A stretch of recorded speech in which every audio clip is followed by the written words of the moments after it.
You're listening to The Startup with Monique LeRae, only on LA Talk Radio.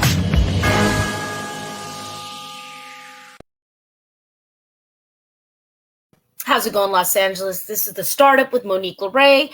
I'm Monique LeRae. Happy Sunday. Welcome back to my show. And, listen, I'm excited to be here with you guys. We have a full-packed, amazing, talented panel this show. So I want to just circle back and give you guys another plug. We're still casting single heterosexual men, 6 feet and taller, 30 to 40 years old, for one of the 4 major networks in the U.S. To be broadcast on a bachelor-style dating show with a twist. Please go to lovesearchtv.com. I'm helping some of my colleagues cast this show. Listen, I know you single people out there having a good time being single. I'm a single person. But maybe you have a friend that's just great with everything else and needs a little push in love. Why not have one of the major networks help them find love? And you could have the bragging rights for seeing them on TV. To my coupled couples, I know you know somebody. It could be anywhere. They could be anywhere in the U.S. He's successful on paper, but maybe he just needs a little push. All right. That's what we're looking for. Without further ado, I want to bring out my first guest, Dr. Laura Crashaw. Dr. Laura, how's it going? It's going very well, Monique. Thank you. All right, great. So I would love for you to introduce yourself to our listeners and viewers. Tell us exactly who you are and what you got going on. Sure. My name's Laura Crashaw. I've been coaching bosses who bully for over 35 years. I'm known as the boss whisperer. And I've learned a lot in the course of coaching these individuals, which I'm happy to share with you. I don't call them bullies myself. I call them abrasive leaders, because what I discovered is the majority of these individuals don't intend to do harm. In fact, they're not even aware they're doing harm. And when you call somebody a bully, it implies that they intend to do harm. I prefer the term abrasive or abrasive leaders, because it means you rub people the wrong way in the workplace. So that's my background. Started out as a psychotherapist and then a researcher, author, executive coach, and I also train other coaches in the method I develop for coaching bosses who bully. Wow, what a great way to apply your expertise and your applied profession. Like, I'm just amazed. How did you land here? Like, was it out of curiosity? Were you bullied? Were you abrasive? What happened? Actually, no. It happened many years ago when I was up in Alaska. I'm a bit of an adventurer, and I was working for a little tiny company that provided employee assistance programs. This is private confidential counseling for employees of, say, the oil companies or, other companies up in Alaska. One day I got a request for an emergency appointment. A guy comes in. He goes, "I'm really mad at my boss." I said, "How? Tell me more." He says, "Well, he makes fun of me, calls me names," and this whole litany of bullying behaviors. And he said, "I'm really mad." I said, "How mad are you?" And he said, "I'm thinking of killing him." And I said, "Have you thought of how you do that?" And he said, "Yeah, my gun's out in the truck." What? Yes. Oh, you were his last stop? Yes, I was his last stop. And I asked him, I said, "Would you be willing to hand over the gun?" And I'll never forget the look of relief in his eyes as he handed over the gun. And Monique, that wasn't the only gun we collected. Now, that was my first acquaintance with workplace bullying and the terrible suffering that it causes. Terrible suffering. So that's how it was way back when. And I had 2 questions. One is, why would a boss do that to their employee? And the second question is, he'd reported it to human resources. Why didn't the company do anything about it? And I've answered both of those questions over, listening and learning over that period of time. What an interesting, wow. First of all, you saved a couple lives, and you also saved trauma for those, the families, the fallout for the families and the friends, the community, right? And then you kind of launched another brand within, what a niche brand, but also very necessary, because you're actually you're creating value for these brands, for these people, for these companies, to avoid liability and harm. Absolutely. I founded the Boss Whispering Institute, and we're dedicated to research and training in the field of coaching abrasive leaders. And our mission is to relieve suffering in the workplace caused by abrasive leaders. And these leaders were my greatest teachers. I started talking to them, and I had no idea why they behaved the way they did. And so I learned a couple things. First of all, the common belief is that there are all these evil, demons that wake up in the morning gleefully thinking how can they torment their coworkers. No, what I discovered was the vast majority had no idea that their behaviors were causing suffering. They were clueless. And secondly, that when they were made aware of it, that they many times were remorseful and almost inevitably embarrassed, and they started to change their ways. How did I discover this? I'd interview their coworkers, I'd purge that data of identifying information, I'd bring it back into them. And when they went through the feedback, they would go into shock. They'd say, I can't believe people think I want to hurt them. I'm just trying to get the job done. And what I discovered was the reason they're so aggressive is they want to be perceived to be competent. And don't we all? That's not unusual. But if Yeah. anything threatens that self-perception, they stirs tremendous anxiety, and they defend against that anxiety by going into what I call fight mode. They start barking and biting, they get aggressive to ward off the threat. So if somebody's not doing something as quickly as they want or in the way they want, they get really anxious and they get aggressive, and they're not, and they see that many times as noble and necessary. So the coaching method helps them with that, and it turns them around pretty quickly. So, I'm proud of it. Wow. Yeah. And imagine if you were out, enjoying Alaska and you didn't take that call. It's like, it's interesting Yep. it's interesting that you helped this person not knowing where it would take you, but I love what you're doing. And I love the feedback that you're saying these people do not realize. And I guess the saying is true. The same reason you love me is the same reason you hate me. So in the C-suite, the executives love this person because they get it done. And they The rainmaker.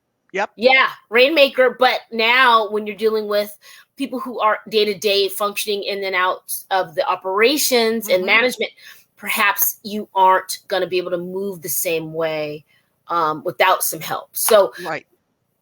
Is it a narcissism issue? Is it a just get it done, just single eye? It's an insecurity issue. It's insecurity, because if I feel competent and confident in myself, and somebody doesn't do something the way I want, I can stay calm. I can sit down. I can say, "Why aren't you getting it done?" I can explore it, and I can work with them to come up with a solution.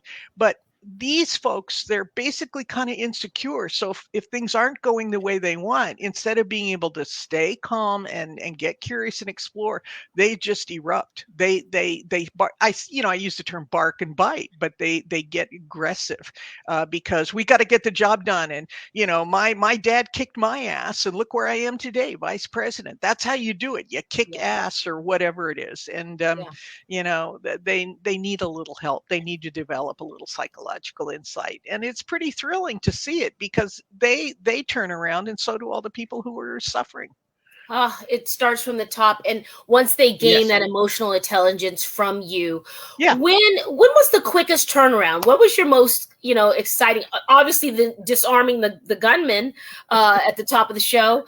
What is there another example of maybe when you had a pretty quick turnaround for an Sure. executive? I mean, well, for instance, when I and the other people I've trained, we say that the employer will see demonstrable change by the third coaching session. And I'll give you an example of that. I worked with one individual, and he was the head of a manufacturing organization, and he would get very angry, and he'd lose it, and he'd have these outbursts. Now, he viewed this as being powerful and authoritative, and when he saw his feedback that said, and he will lose his temper, he's like an infant throwing temper tantrums day in and day out. And the minute he saw that, he thought he was coming across as powerful, but instead he was coming across as kind of infantile. And he turned to me and he said, "How do I get things done without losing my temper and yelling at people. And then that's when we work on some strategy. So yes, or people who use profanity and they think, no, but it doesn't bother anybody. Very quickly, a lot of the behaviors will stop immediately. Some they need a bit of help with, but the coaching doesn't go on that long. Now, the concern I have these days is my second question, which is, well, how do you stop them from behaving this way? I can't convince them to change as a coach. Only their superiors can tell them, look, you can't behave this way. I'm getting complaints. I may not have observed it myself, but these are negative perceptions and you've got to turn this around. And that's why I wrote my second book, Grow Your Spine and Manage Abrasive Leadership Behavior, a guide for those who manage bosses who bully. Because what I discovered is their managers, they don't understand that they have to manage not only technical performance, how well you write the software, how well you produce a show, but they also have to manage conduct, and they're afraid to do it. And so they're kind of spineless. And my book shows them how to do it because they're the only, HR can't stop it. Policies won't stop it. Legislation won't stop it. The only thing that can stop an abrasive leader is their superior. So that's kind of the crusade I'm on these days. Wow, you're really handing it over, and it's like, hey guys, there's a blueprint here. Grow your spine and manage abrasive behaviors in leadership, and that, I love that. Where can people pick that book up? Amazon, just right on Amazon. Just look for Grow Your Spine. Yeah, and my concern is I think the civility is deteriorating in society. We see all these videos of people losing it and verbally attacking each other, and that can't happen in the workplace because it destroys productivity. So the superiors of the abrasive leaders, they've really got to get their act together and learn how to manage conduct. You're right. There is a disconnect in the C-suite. And guys, for those that are viewing that don't know, the C-suite, CFO, all the major people, CEO, all the people that are running it at the top. And there is a disconnect, I think, because CEOs that delegate things down, let's say you're having a problematic CFO or COO, Chief Operating Officer, right? Then it's like they're paying them a really good salary. They might have had golf rounds. They trust that they get things done. They love that they're delivering numbers, but they're not asking questions. Technically, they're great. It was so funny that you bring this example up because I had a CEO who had a CFO who was behaving badly. And I said to the CEO, have you ever sat down and talked to him about this? And he goes, no. And I said, why not? And he goes, my bad. I said, right. What? It's a disconnect. He was afraid. They're afraid because everyone's kind of playing on the same. It's even though you might own the company, you're delegating to someone, like I said, that you are on the golf course with, or you've traveled with, or your family, friends. They don't want to hear bad feedback. Like, you don't have to be great at everything, including learning how to manage staff. You have to hire someone and delegate that out. Mm-hmm. Dr. Laura Crawshaw can help you if you're in the C-suite and you are not getting it right. Maybe you got it right, you're at the top, but we don't have to be great at everything. We have to learn to manage our strengths, maximize our strengths and minimize our weaknesses. Dr. Laura, who's your dream client on today that you would like to identify moving forward for the second half of the year? My dream client, what I'd like to do is I'd like to have every single manager in the world buy my book. And then if they are dealing with an abrasive leader, refer them for specialized coaching, and it will solve the problem. You don't have to fire these people. They can turn around if they're helped. So that's my thought. Yeah. And there's a reason why you're paying them a great wage. Let's shine it's just a beautiful diamond that needs a little shining. Exactly. Let's not throw this away. Yes, absolutely, Monique. Yes, I love that. Thank you for what you do. It's amazing. And any word from your Alaskan friend? Hopefully he's holding up okay. Yeah, it's just thrilling to see the suffering stop. Yes, and it did. And like I said, I'll never forget the look of relief because he didn't want to kill this person, but he was just at the end of his rope. And instead of doing that, he came in and he got help. So what a good thing. Yeah. What a story. Oh my goodness. We need more time to explore it. But Laura Crawshaw's got that new book out, guys. Grow Your Spine and Manage Abrasive Behavior in the Workplace. Guys, get on Amazon. Support this woman. She's doing great work. She's doing light work out here for folks that are stuck maybe without the right and tools. also, Monique, if you're being bullied in a company and they're not doing anything about it, it's only $9.59, and you can deliver it to higher management anonymously and say, please do something about Paul or Marie or something. You know what? I love that. I have someone in my MBA class that actually might benefit from your book, and it's going to be his stocking stuffer. He just doesn't know it yet. There you go. Make it an anonymous stocking stuffer. Yeah. Thank you for being here. I hope you come back, and I know your sales are going to be amazing. Thank you for doing what you do. You're very kind. Thank you. Thank you so much. All right, guys. Now I have my next guest, Jessica Dehaney. Jessica, how's it going? Hi, how are you? Hey, girlfriend. All right. Go ahead and introduce yourself to our listeners and viewers. Tell us who you are. I'm Dehaney. I am a best-selling author and businesswoman out of Long Island, and I'm so delighted to be here. So thank you for having me. Congratulations. It's an absolute pleasure. I'm so excited to hear about superpower. And how did you dial into this? What led you on this path to write this book? Well, my newest book is available for pre-release right now, and it's called Selfish Superpower. And the thing that made me write it is, as a woman, a parent, excuse me. I don't want to just say woman, but that's my perspective since I am a woman. I really found it difficult to kind of like have all the roles and still have a semblance of my sense of myself. And I found myself like 7 years ago as a business owner. I owned a bunch of barbershops, and I just kind of didn't know who I was anymore. I had like lost myself in the roles that I play at home. And the way that I was able to get out of the hole was to actually get selfish. And when I tell people that, they're so appalled because we've been trained to believe that self is a really bad thing. And so I wrote this book to inspire people to use it as a tool and a superpower to really create a life that you love. When you do that, you become happier. And when you're happier, the people around you get happier too. So it's not just an act of selfishness. It's actually an act of love for the people that you care about, because they get a better version of you. And that's what inspired me to write the book, because I figured that out the hard way. And I'd rather people not have to go through all of that to figure it out for themselves. What a beautiful way to pay it forward, right? Like, you're in the middle of this and you didn't have to do that for anyone else, but you did because you just want to have a better community perhaps around you and to share that good news. I remember speaking with Iyanla Van Zant last holiday season when I was in Maryland, and she said, she always says, what's in my cup is for me and what overflows is for you.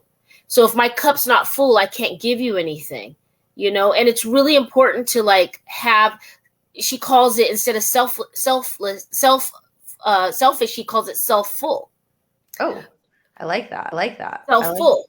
Yeah. So I love a positive way to spin it, I think. Right. But I love that you recognize this early on in your career, and you're like, let me turn this on the head. So you shifted from owning barbershops, you said, and now you're an author and an entrepreneur. Tell us more about that. Well, I still own my barbershops. I actually was a lawyer back in the day. I like to say I'm recovering now. That job didn't make me happy at all. And when I had my daughters, I have daughters, and they like mean the world to me. And so when I say get selfish, like, it's really important for everyone to understand that these kids are everything to me. Like, I love them. We're super close. It's just the three of us. I've gotten divorced from their dad. So it's just us. So it was really hard for me to be putting myself, because I thought that would make me a terrible mom. But the problem was I was kind of forced into it because during quarantine and COVID, my barbershops got shut down and I had no way to support my family. And I was kind of like, well, what am I going to do now? And I had to figure it out. And writing gave me that outlet to discover who I am and put my thoughts to paper and realize, well, like, I have a lot of value to add to people. I had this whole career on Wall Street as a lawyer. Then I owned barbershops for the last 12 years, and I've been really successful at that in a man's world. Like, I'm a woman owning a man's barbershop. Right. And this could be valuable to people. And I started to really be like, I have a story to tell. I have insight that could help other people out there against tough times. And so that's what I started writing about initially. So I wrote about my leaving Wall Street, opening barbershops, how difficult that transition was from the corporate world to small business. And I just fell in love with the whole writing process. And I ended up speaking on a lot of those. And that was kind of my second come up, because in order to do that, I had to leave my kids. And that killed me. Like, I really remember like sitting on the floor of my bedroom thinking like, how could I leave them? How could I leave them to go do something that I love? Like, that's so selfish. How dare you? You have a successful business and like you want more. Like, what more could you want? We talk to ourselves like that. And it's so negative. And I thought I did anyway, because something inside of me was like, you need to do this. It will change your life. And that's what the second book is about, because it was only when I put myself first that I was really able to elevate my kids too. Like me, I was home a lot.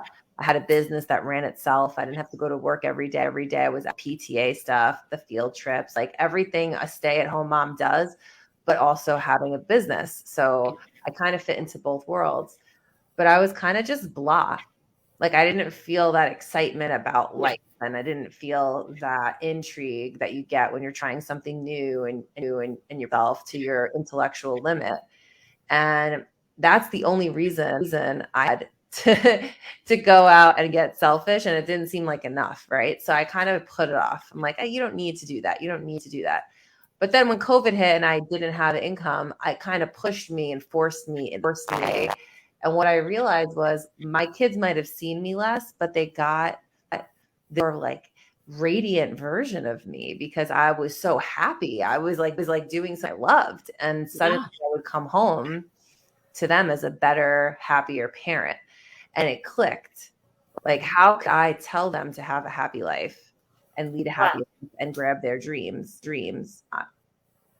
Wow. It sounds like you really unlocked just the better version of yourself, and you are showing up for them and vibrating higher. And I like that you kind of naturally, your subconscious called you there, in this roundabout way. We all kind of manifested some interesting things during the pandemic. I'll tell you that.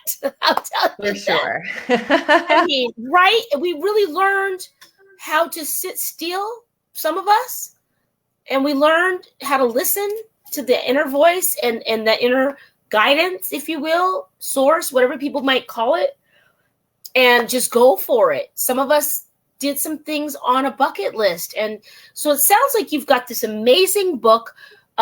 Guys, pick up Jessica's new book. Plug your book again, Jessica. Let's get all your handles in here where people can find I want to show it to you. Actually, I got the author proof. So this is what? it. Oh, it's gorgeous. Mine's on its way to Laguna Beach, right? I'm waiting in the middle. Yeah, I can send you one, no problem. Girlfriend, I'm ready. I feel like it's a message people really need to hear. And it actually, that it was released for pre-sale. It hit Barnes and Noble bestseller, which I'm excited about.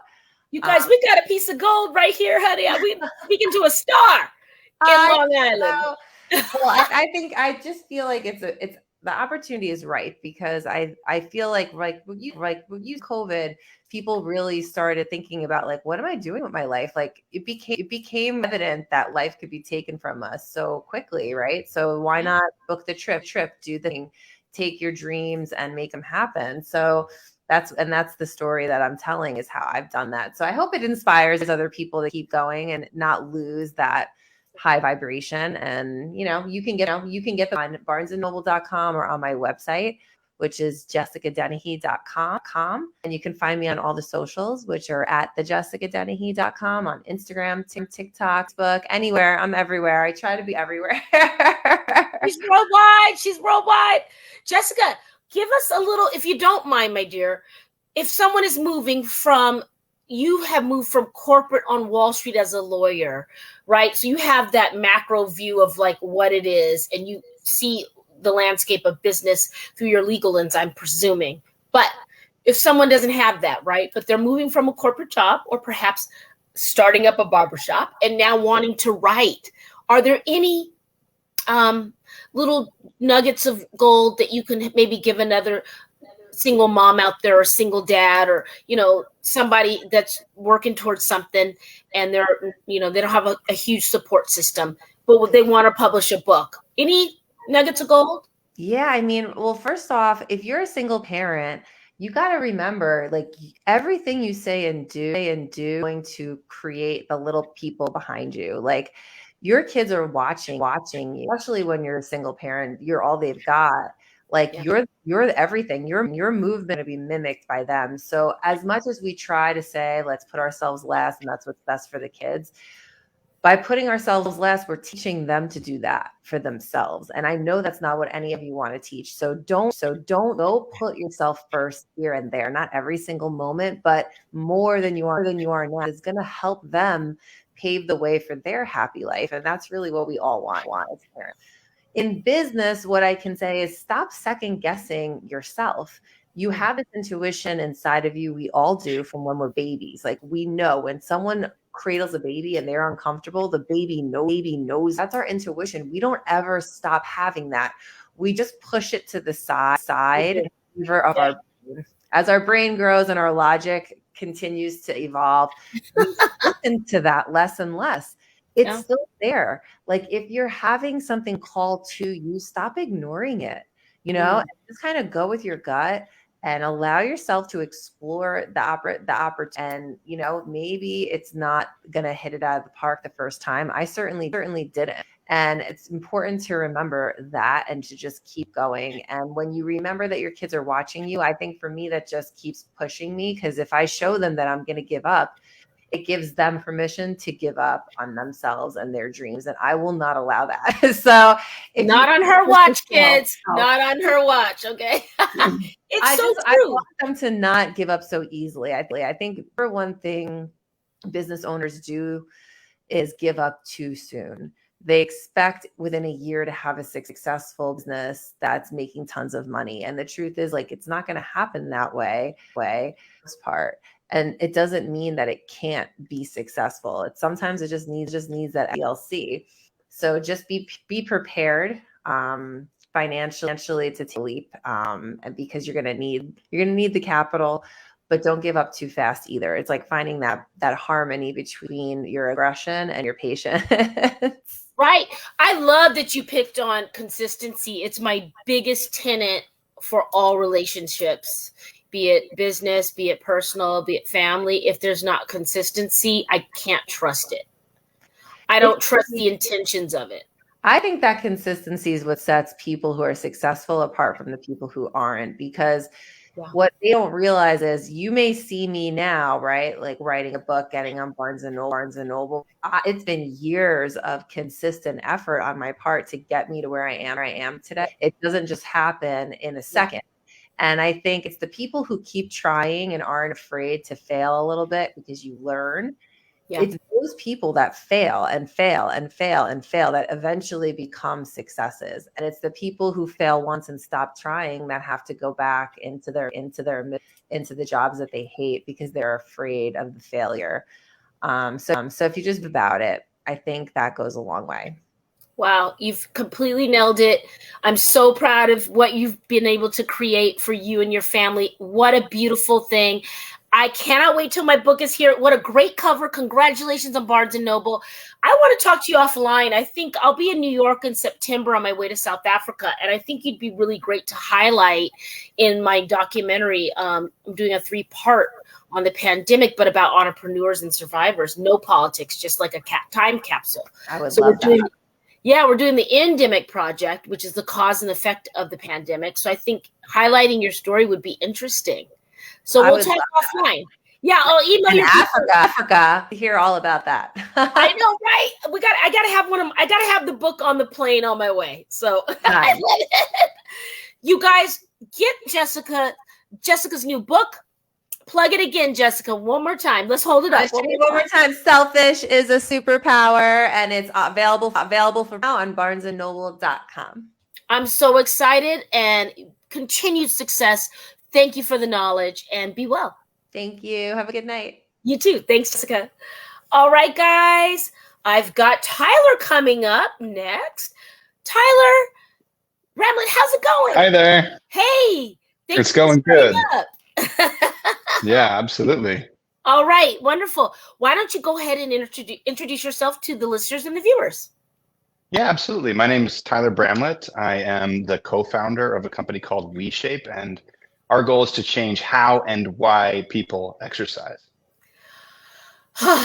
Tyler, I'm so glad you're here, my dear. You know, we are post-endemic, you know, and I was just speaking with the other guest on the line and doing the pandemic film and traveling and like gaining my pandemic pounds. And, you know, we all were drinking ourselves through it. Some of us were. You know, how are you going to reshape fitness? Because I do need a shot in the arm when it comes to fitness. Yeah, well, like I said, the how and the why is really important. So my partner and I have been in the fitness industry for about 20 years each. And so we've seen every trend in the world come through. And one of the things that I think we noticed more than anything over the last 5 or so years was no matter what the trend was, no matter what the tool was, no matter what and even if somebody succeeded on it, they still weren't happy with themselves. And so why we're doing this is we want to change fitness from somebody thinking about it as an act of self-judgment. I have to change how I look in order to feel validated outside of myself because people will like me more if I change the way I look, to I want to change the way I feel because I'm worth it. So we're really coming from a different perspective when it comes to the psychology of this. The way that I like to get people to really relate to this is when you show up for your workout, the same way you show up for brushing your teeth because you want your teeth to look pearly white and last a long time. Well, then you know you're coming from the right place. And if you continuously show up for your workout because you want to change how you look, then that's not the place we want you to be in. We want to try to slowly turn you around to being in this place of coming out of self-care rather than self-judgment. Well put. You know, I think you're right. It is an emotional shift, right? It's a psychological shift, and you really do have to have the right intentions. Just like anything else, you have to. What is your why? And so, what is your why? I love that. Yeah, what is your why? And then, so can you share with us some of your success stories with kind of turning that on its head for people? Absolutely. And finding out their why and shifting that? Yeah, absolutely. I love that you said the why, because it's a part of our process, right? When we originally decided to start this business, you know, we decided, hey, we want to build a fitness product that's just not a Me Too. It's not like a Netflix of fitness or like an ab training program or anything like that, right? So we sat down and we said, what could we build that would be genuinely unique? So the workout system that we created is a system that can customize a workout to every single individual user. And then it puts it in a follow along video format. And then it allows you to adjust the workout in real time as you're following along. So you might do some push-ups or something on there, and halfway through it'll say, hey, how did this feel for you? Was this too hard, too easy, just right? And depending on your answers, we'll scale the difficulty up, down, or the same. So we wanted to change how people exercise, because to me, fitness is not how many calories can I burn or how much can I pump my muscles to change the way I look. It's how do I give myself the ability to move my body freely for as long as humanly possible. It's about movement freedom. It's about strength, flexibility, balance, coordination, and cultivating confidence that you can do the things you need. Now, as far as the psychological stuff that we already touched on, my favorite thing in the world is when one of our members goes through our process, which is start with connecting with your body through movement, set a new intention, set that why, right? Connect with the community, because God knows we all need people around us to support us through this and recognize we are not alone. And then start analyzing your beliefs one by one. And usually within 30 days, a lot of people, what they do is they walk past the mirror, and instead of saying, look at this muffin top and look at this gross thing and look at this thing, they pause, they realize they're thinking that, and instead they take a deep breath and they say, look at my smile. Yeah, and they start appreciating their body. Because as much as I want everybody to get to self-love, that's where we want people to get to, you can't go from self-hate to self-love quickly. So we start with just subtle areas of appreciation to start building that appreciation towards your body, what it's done for you throughout your life. And it's a game changer once you start re-changing the focus. Because at the end of the day, if you've just judged yourself 10,000 times and that's the pattern you've built, well, we got to start unbuilding the pattern by teaching you to stop judging yourself, become aware of it, and then start appreciating yourself along the way. Well received and well heard. I think that your why is probably the difference from why other companies might work and yours might. I think that you're on to something really unique here. And a lot of people don't know this because I don't share it. but I was a fitness manager for a while after coming off my track career as a hurdler at Mount Sac. And I was pretty successful in that, and then went into fitness for a while before starting in television. And so I remember I'm having flashbacks of the Apex seminars and 24-hour fitness and the goals. And, you know, it's really refreshing to see someone integrate what actually people need rather than what they think they want. Totally. It's so important. You know, I think that it's really easy because they've all bought into the fitness that marketing and the industry and advertising has given you, right? It's like, get the results in 30 days. It's the quick solution, the quick blah, blah, blah, blah. And the reality is it's taken most people decades to get to where they are. And if they think they're going to break it in 30 days or a couple months even, it's probably not going to happen. And one of the hardest things to do as an emerging fitness company that's operating out of integrity and this real purpose is to not be the people coming out and saying, you'll get results in 30 days, you're going to lose weight super fast. It's not what we say. And the reason why is we played that game. You know, my partner and I have been in this for a long time. We sold a ton of products online. We were very successful. She likes to say that our Instagram life looked really great, looked really perfect. And then one day, a few years, it's a highlight reel. And then we wake up one day and we realize like neither one of us feel truly fulfilled. And how do we become truly fulfilled? And that's when we sat down and both said, you know, what we felt like we needed to do to be truly fulfilled. And I wanted to change the way that people were approaching fitness. I'm a huge fan. I'm a movement expert. I've been doing this for a long time. It came from getting injured in my younger years and having to learn how to overcome injuries, and then specializing and training people with injuries and teaching them how to overcome those as well. And so I've been just geeked on movement and moving my body and connecting with the body for decades now. And my partner, you know, she's like every other woman out there that's gotten sucked into this fitness industry that says you should feel horrible about yourself unless you fit this ideal standard. And, you know, since you've been in fitness, Monique, one thing that's really interesting, and I'm sure you'll edify this, was we started interviewing people on our podcast who are fitness models, people like that, not because we were trying to get them to be people to get motivated to be like them, but because we wanted to hear the truth. And you know what the truth was? Truth was, even though I had the ideal body and I won the trophy and the blah, blah, blah, blah, blah, I was miserable. My hormones were dumped. I felt absolutely horrible. Couldn't go out to dinner with my friends because my diet was so strict. I had to go to bed at a certain time, right? People don't realize that ideal image, it barely exists even on the people you're looking at. The people who you're looking at don't even look like that after all the Photoshop they've been through, right? So stop looking at someone else and wanting to be like them, and start looking at yourself, appreciate what you have, and show up from that place. Amen. Come from the place of yes within yourself, what feels right within limits. And muscle weighs more than fat is what we'd always say at the gym. So I prefer muscle because it's always burning fat. And, you know, we have 3 more minutes, but I just want to hit on the hot topics of the summer because I posted something kind of interesting.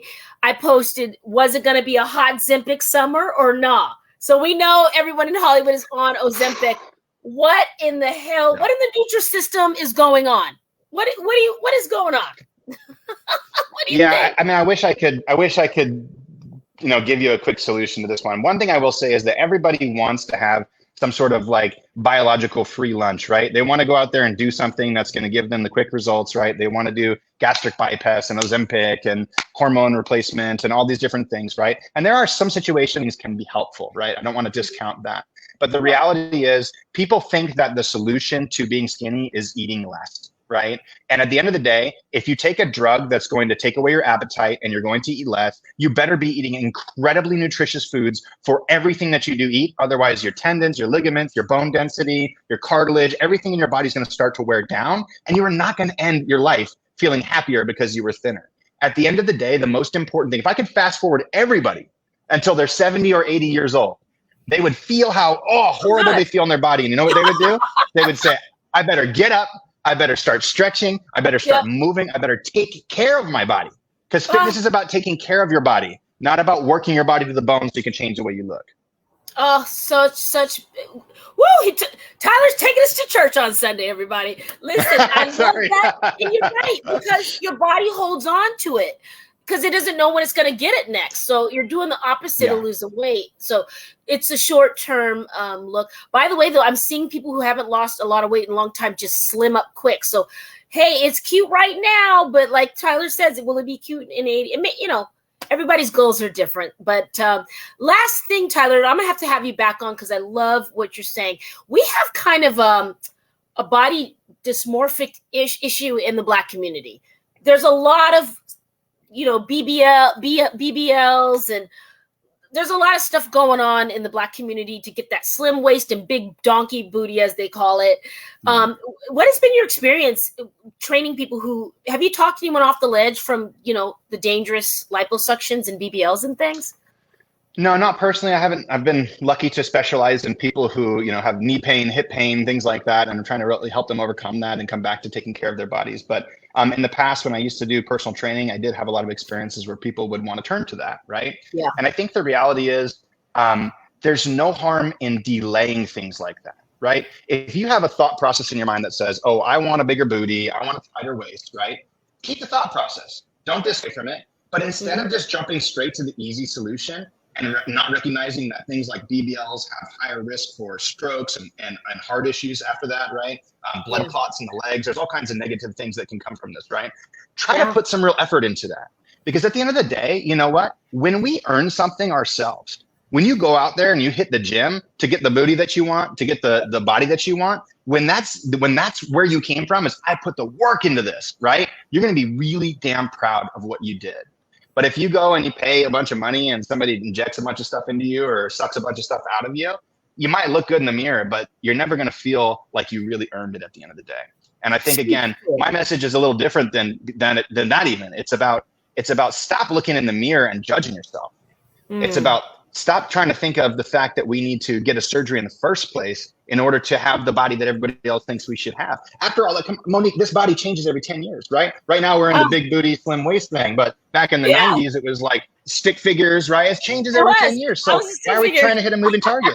Why are we trying to hit this moving target, right? Instead, let's do the long, let's get flexible, let's have balance and coordination across our body so that as we age, we have freedom of movement. And let's let the way that our body looks take care of itself. Let's take care of our body and let the way the body looks take care of itself. Let's let our genetics lead the way and we be the guide. Right? I love it, Tyler. You're coming back on my show. We Shape, guys. Get into it. Get with Tyler and his partner. They're making a new way to shape your life and make it about your why and about, the psychology of fitness. Thank you for being here, Tyler. Of course, it's my pleasure, Monique. If you guys want to check it out, you can check out WeShape.com/TheStartup, all one word. And you can try it out if you guys want to from there. Nice. Way to track it. Beyond. You got it. Well done, Tyler. Ciao for now. All right, guys. I have my next guest, Dr. Lori Morocco is here. Lori, how's it going? So great. Thanks for having me. Oh, I love it. Welcome. We got a little excited. We were talking about fitness with the last guest, but why don't you go ahead and introduce yourself and tell the listeners and viewers who you are?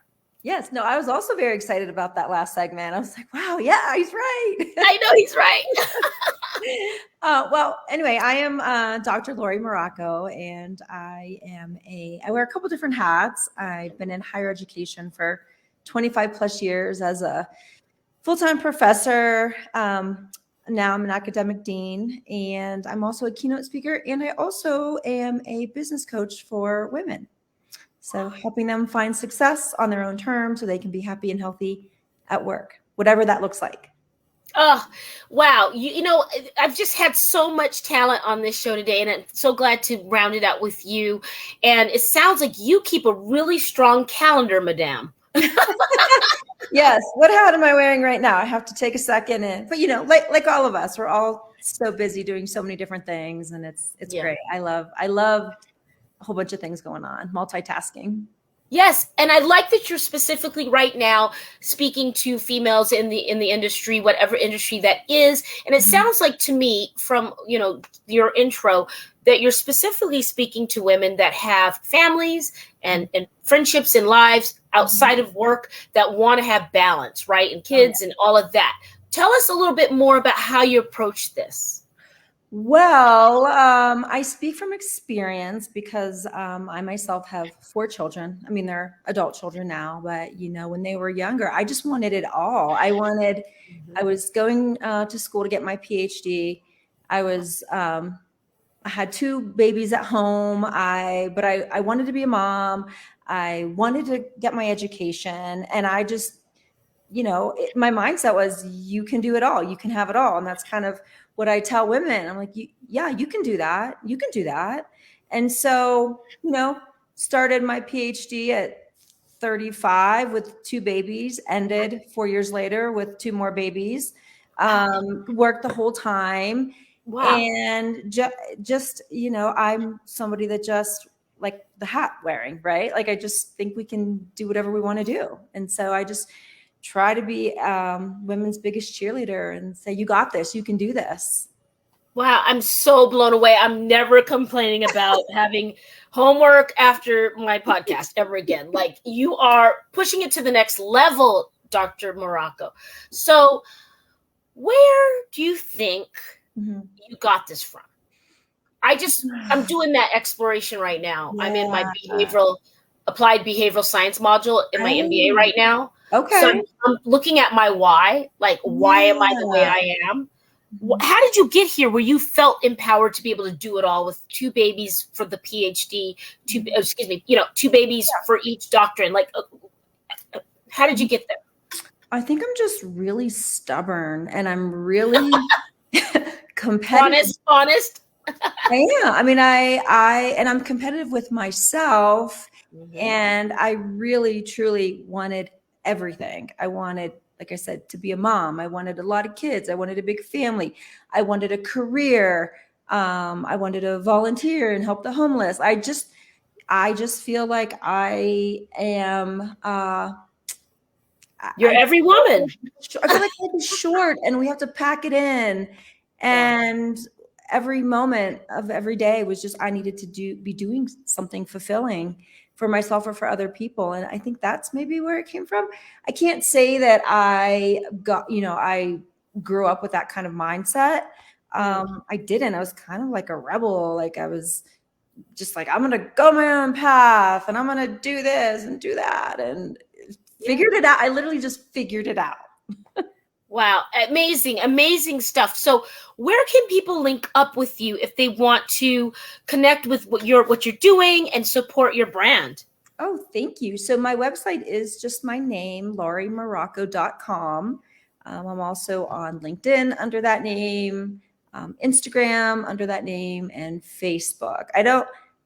I mean, my 20-something social media manager wanted me to do some TikToks. It's just not my thing. I just can't. You know what? But you know what? You can have a great time if you just grab a glass of wine or tea or whatever you do and explore TikTok, because it's kind of fun. It is fun. And I have a 17-year-old daughter, and she's always making me do these crazy dances and things. It's a crazy place. It's like Pee-wee's Big Adventure. It is. It's just like being vulnerable. Like, I tell everybody else, be vulnerable. Well, I need to sort of tell myself that when it comes to TikTok. So I agree, but I understand you have to be self-full with your time and delegate that out. What's one tip you can give single moms or moms in general who are in the business world or stepping into a new arena post-endemic, who are maybe shifting, how to manage? What's the time management hack that you might have for them? Well, so back in the day, I mean, I would, beg my mom and my mother-in-law to watch my kids so that I could get an education and do all these things without having that mom guilt, because mom guilt is huge. I'm sure dads have guilt as well, but yes, I had that guilt. I mean, I would say, so I had to miss one of my son's first Halloween trick-or-treat night because I was in school an hour and a half away. And I never forgave myself for that. Like, here he's 22 and I'm still lamenting over the fact that I missed his first Halloween. Guess what? He didn't even know. He didn't even know I was there. Yeah. So I would say, let go of the guilt. I think now that we have a lot of opportunities to work from home, I think that's huge for parents, so that they can have their babies at home or their kids at home and have this great schedule where they can be flexible and flex their. So I would say, if you're going back into the workforce after taking a break, see if you can find those hybrid jobs that allow you to work from home. And, truly, I find that women support other women. And if, your child runs in the background, nobody really cares anymore. after the pandemic. We've got it in the news. We've seen it in the news. It's all out from here. It is. So yeah, no guilt, and just find opportunities that work for your family so that you can have that work-life balance and not feel that guilt about not being with your kids. I love it. And I like the key phrase there, your family. Don't compare yourself to others. Be in yours. And I love it. Dr. Morocco, thank you for being here. I hope you come back. Continued success. And thank you for being a effing badass. Sorry. Oh, thank you. Back at you. All right, sister. I can't wait to see what you do next. Thank you for being here. Yes. And what will you start up today? I'll see you guys next Sunday. Bye.